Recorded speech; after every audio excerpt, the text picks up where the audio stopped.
Yes guys, welcome back to another YouTube video. In today's video, we're going to be looking at 5 basic methods of outreach that you can be implementing, as well as the process so that you can start to secure your first client. It is a different style video. Normally I do this style on whiteboard, but I thought I'd use Miro just to give you guys a visual representation of how this would look like when you're first starting out. So first of all, you start with your offer and your unique selling point. And the reason why I say the unique selling point, if you have been watching my videos or you are inside Client Capital, you will know how important the unique selling point is for your agency, especially when you're first starting out. So what I'm saying here is you want to make sure that you get this part down. Make sure you have a solid offer and a solid unique selling point. That's your first starting point. Then you don't want to focus on anything else. Please stop focusing on getting a fancy website built out or spending 5 hours a day on a logo. We just want to go straight into outreach. We need to test our market. Now, I'm going to assume that most of you guys have already selected your service and your niche based on your offer. So I'm going to go straight into this. So let's start with the first one, email marketing. Now, this is applicable for local businesses and corporate businesses.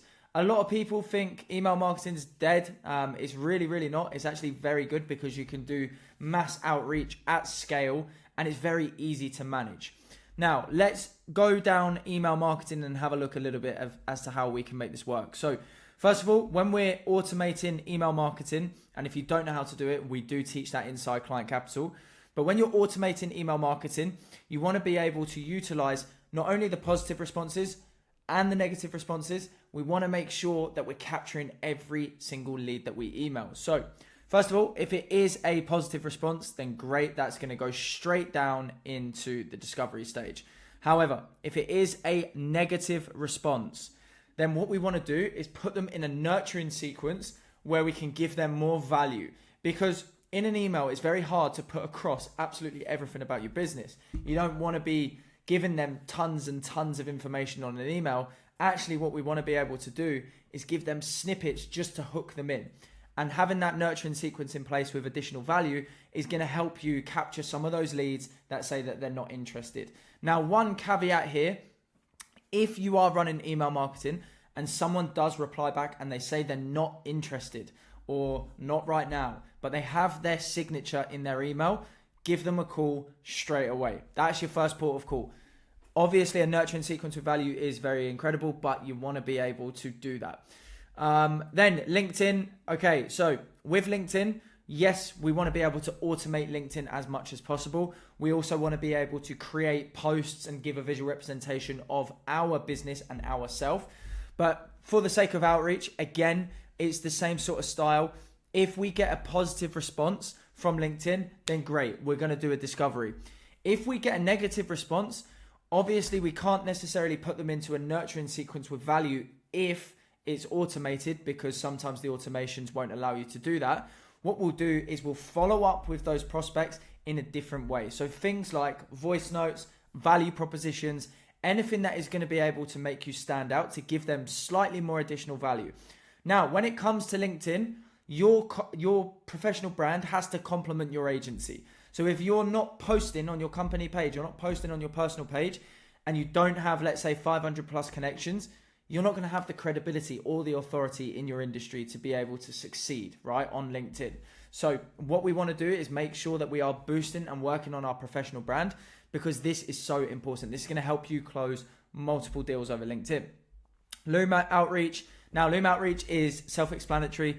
It's kind of like this video here. We're given as much information as possible. Now, essentially what we want to be able to do is, again, the same sort of format, positive response. Now, when it comes to Loom outreach, guys, it really does depend on your service. But let's say, for example, you are, I don't know, a website developer, okay, and you want to try and get some clients.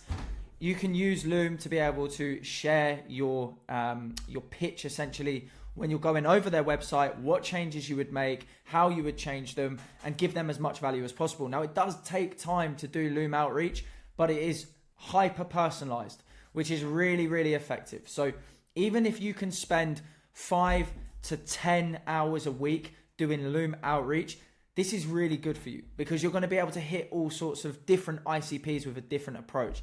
Now, if you can see here in terms of what I'm presenting, and I know the text is slightly small, I do apologize. I'm not a guy to create Miro documents, but what we're noticing here is we're doing multi-channel sequence. This isn't at different stages. This is at different times, different channels, different prospects, okay? We want to be consistently leveraging that. Now, again, with Loom, if let's say someone gives you a negative response on Loom and say they're not interested, try and get to the root as to why they're not interested. If they just say they're not interested, flood them with more value. Now, we have to remember in the agency outreach game, it is a buy or die mentality. You have to be pushing. You cannot sit there and expect after 5 Loom videos to secure a client. It is just not worth it. You need to be able to consistently push. Same with all of these channels. Now, DM setting. Honestly, DM setting kind of sucks, but we throw it into the mix so that you can do something on the weekends, okay? This is where you can use Facebook, X, Instagram to DM some local businesses. If you're targeting corporate businesses, don't do it. Kind of a waste of time. The only DM setting that you want to do is LinkedIn on that aspect, okay? But again, same sort of thing. We get a positive response. We want to book them into a discovery, which we'll go over in a second. But then what we want to be able to do is if it is a negative response, we need to be able to either flood them with value or follow up consistently. Now, when we're doing follow-ups for DM setting, please don't send them shitty memes. Don't send them rubbish approaches, right? What we want to do is send them value. The reason why people jump on calls is because of value. So for example, if this video gets 1,000 views, people are going to jump on calls with me directly because I'm giving a bunch of value. It is the same with your prospects, okay? Cold calling. Now, cold calling is the most effective channel of outreach in my opinion. I've built multiple successful agencies from cold calling alone, including a 7-figure recruitment agency. And one of the most important things that I'll tell you guys is it is a numbers game. And I know some people will say, no, it's not. It's about practice. It's actually not. It's about doing as much as you can, okay? So I would advise probably 120 dials when you're first starting, 100 to 120 dials a day when you're first starting, and then you can ramp up accordingly. And as you start to branch out and get a sales team, more and more dials are going to be out the door.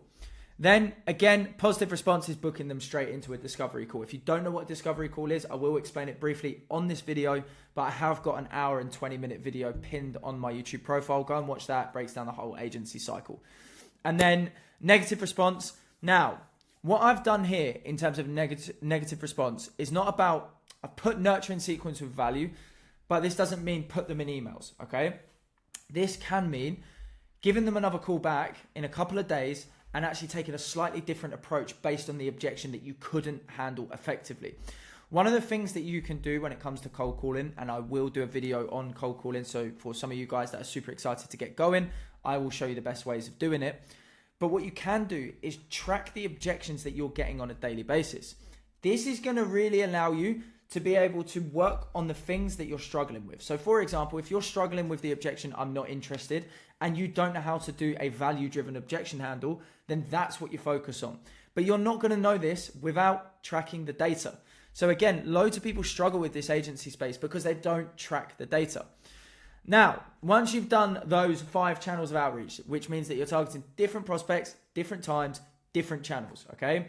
We are then going to have discovery calls. If you've done all of those steps right, you will have a bunch of discovery calls. So, discovery call is to really identify pain points. Now, when we have a discovery call, I'm not going to explain what one is too much.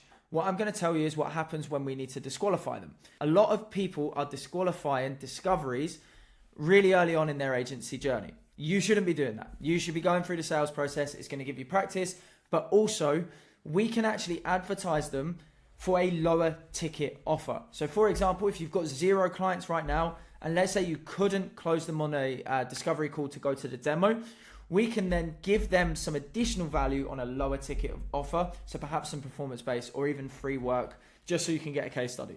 Even as you grow your agency, what we're doing here, as you can see with this Miro document, is capturing every single lead.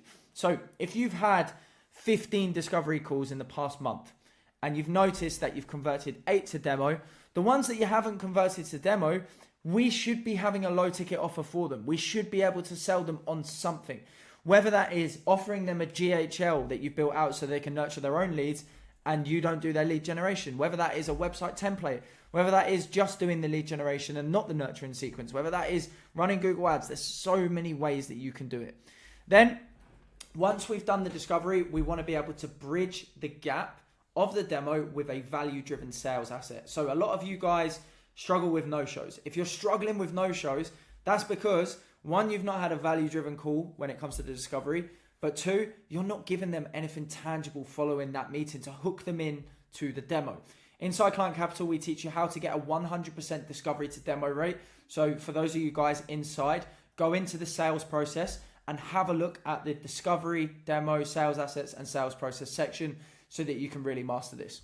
Then from the demo, again, if we don't close the demo, we need to be pitching them into a lower ticket offer. So this could be an additional sequence that we can create to hook them back into some sort of follow-up call where we give them something else. Because what you'll notice is if a prospect comes through all the way through all of these channels, all the way through to here, and you don't close, then that means there was some initial interest and it means that you fucked up on the sales process. And that is okay. You're not going to close everyone.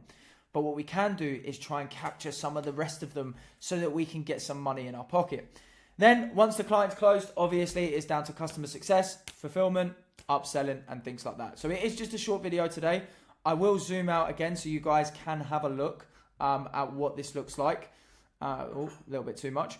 And essentially what that's going to do, guys, is just give you the channels that you can implement from today. Now, this doesn't mean you need to go and spend a load of money on implementing these channels. A lot of these channels you can do for free or virtually free, right?